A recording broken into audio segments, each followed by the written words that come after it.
হুম।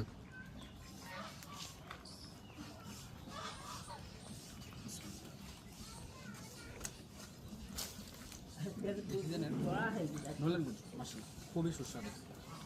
কিছু সময় ফিরে যেতে হয় ছোটোবেলাতে।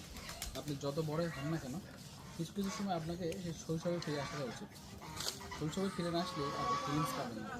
আপনি অনেক কর্পোরেট লেভেলের বড় অফিসার হতে পারেন, আপনি বড় পদের চাকরি করতে পারেন, কিন্তু শৈশবের স্মৃতি কিন্তু আপনাকে সবসময় কাঁদায়।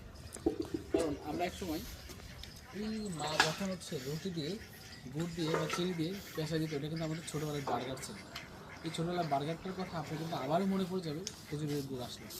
আপনি একবার খাবেন আর মনে পড়বে আপনার মায়ের কথা, হয়তো আপনার মা বেঁচে নেই, বা আপনার এই জায়গায় এসে আলহামদুলিল্লাহ খুবই কিন্তু আলাদা ফিলস।